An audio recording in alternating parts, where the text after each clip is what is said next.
here from Solo Quest.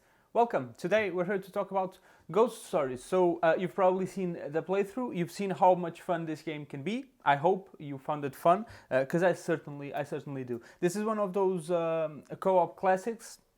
It's kind of an older game, but one that has stayed in the mouths of board gamers because it's that good. I mean, it's not a super deep game, but it is super fun solo. Now we had kind of more of a simple playthrough where we just used the normal difficulty.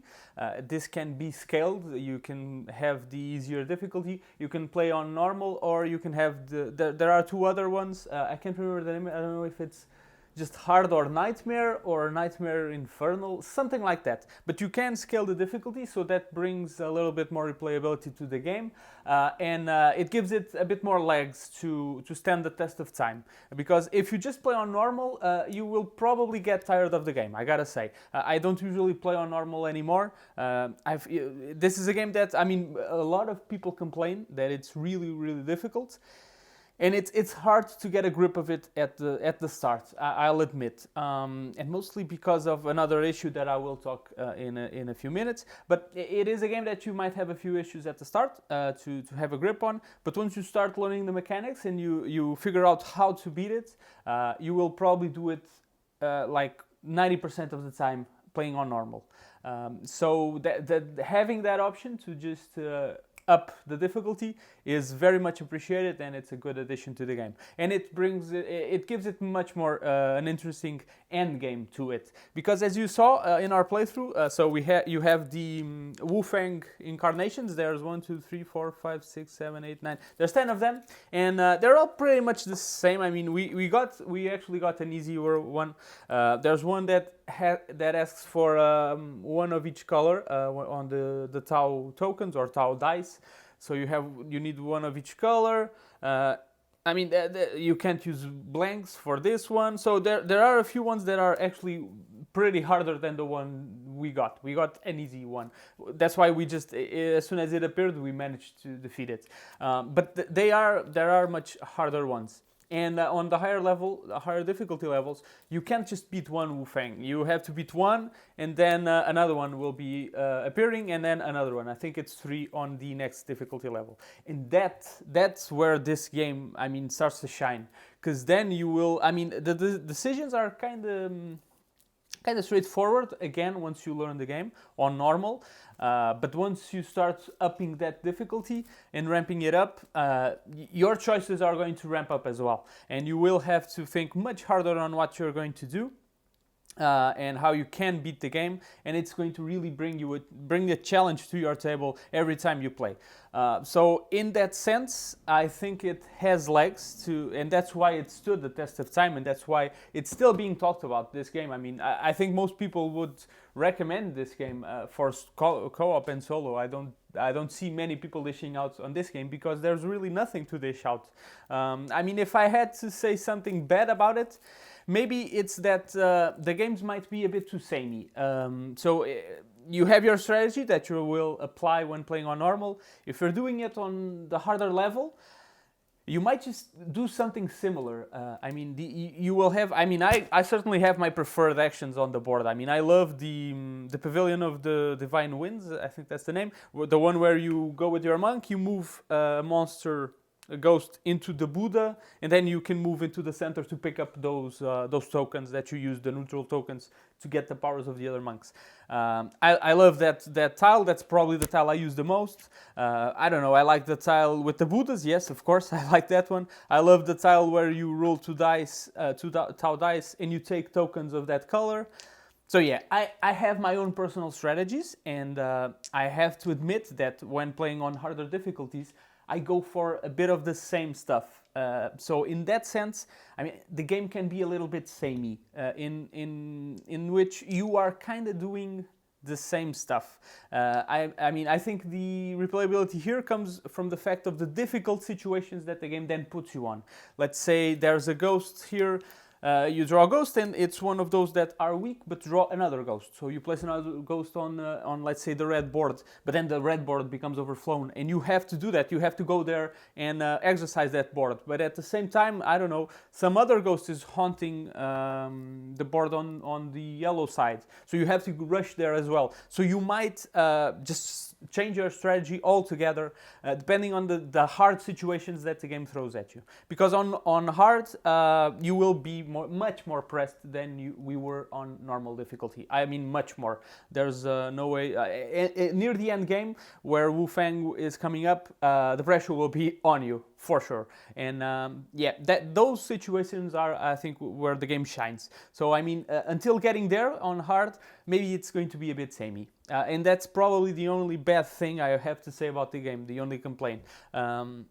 Apart from that, yeah, it's going to be a blast. This game is always a blast to play. Now this is, I don't even know, I gotta be honest, I don't know how to categorize it. I don't know, is it kind of a blend of Euro mechanics? Well, not really Euro, it's not really Ameritrash either. I mean, it's just a hybrid game that it's really well thought of, I gotta say. I mean, it's a really good idea. It's really simple. I mean, the board, it is what it is, really small. You don't have that many actions, but it's really well done. Maybe another bad thing I could say about the game is the iconography. It's really hard to understand the iconography and to remember all these symbols when you are starting the game. I mean, even the cursed die. I mean, right now, yeah, now I look at it, I know what this does. But if you're starting the game, I mean, Jesus Christ, it's a bit weird. There's a lot of iconography, a lot of icons and symbols, and you have to know them all by heart. I had to consult the player aid quite a few times when I started playing the game. But again, this is just a minor complaint that if you are a new player to Ghost Stories, don't feel discouraged if you can't remember what everything is. Just, follow along, go with the flow, check the player rate, and then come back to the game, and you will eventually remember everything, and you'll play as if you were a pro that has played this game for, I don't know, 10 years. So yeah, it will stop being a problem, but it will be a problem at the start. Okay, so those are the bad things. I have nothing else bad to say about this game. I will be honest. Apart from that, I love the game. I think it's amazing. It's one game that I will never get rid of. I'm super happy that I bought it. I actually got it secondhand on a very good deal. I didn't know much about it, and boy, am I happy to have bought this game. So visually, it's stunning. I love the colors on this game. When it's sitting there on your table, I mean, it's really, really beautiful.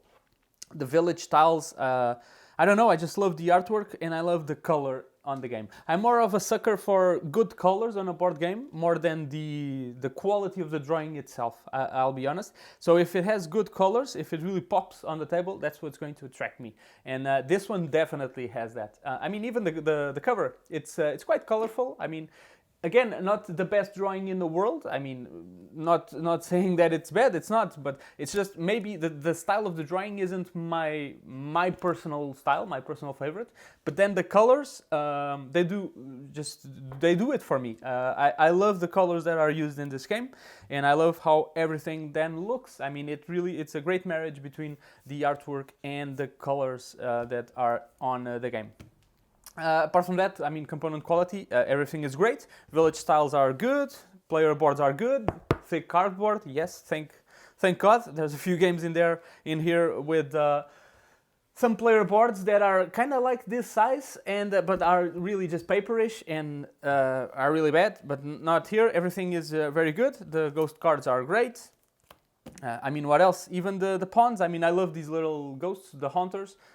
These pawns are great, are amazing, very well done. I really like the artwork, and it's detailed. It's quite detailed.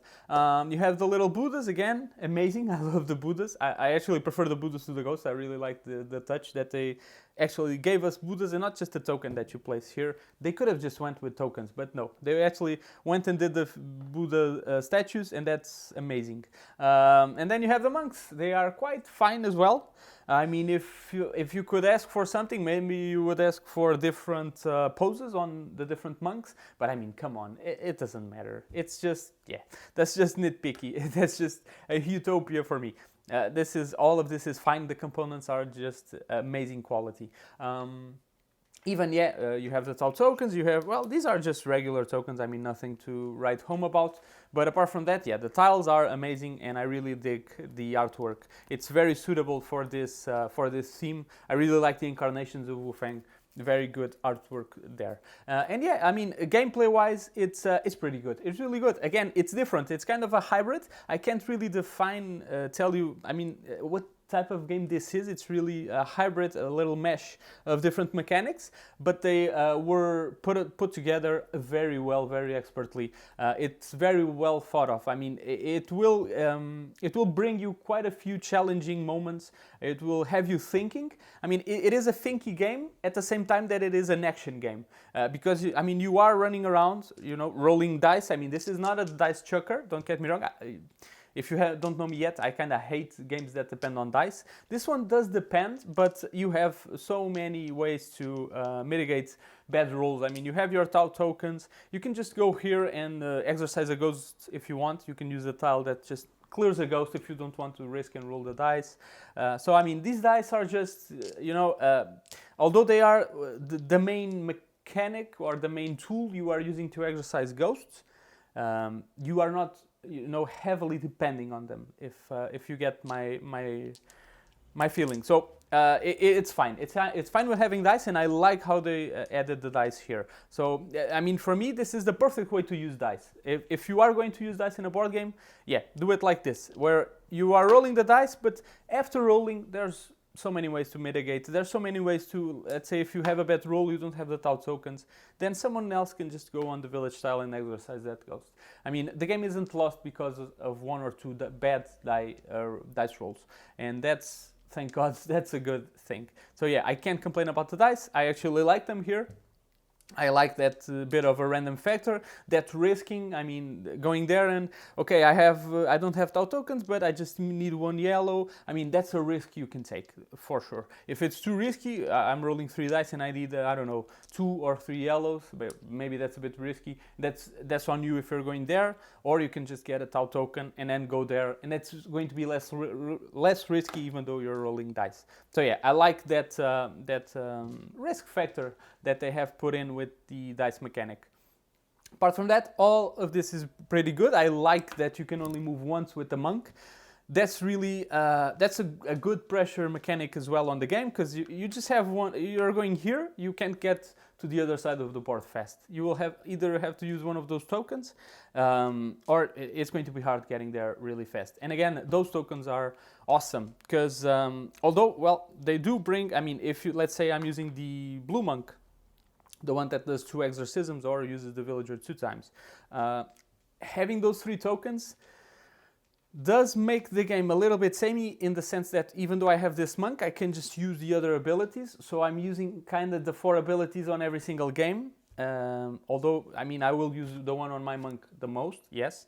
But it actually makes the game a little bit samey. But thank God they actually did 2 different abilities for each monk. If they didn't, then that would be a big letdown, I gotta say. Because using those tokens, I mean, you would use the 4 abilities on every single game and everything would be the same. But since they kind of have those different abilities for the monks, that kind of mitigates, you having 3 tokens and just using other abilities as you see fit, kind of. Well, it's not infinite. There's a limited number of times that you can use those tokens, because it's 3, and then you will have to go and pick them up again.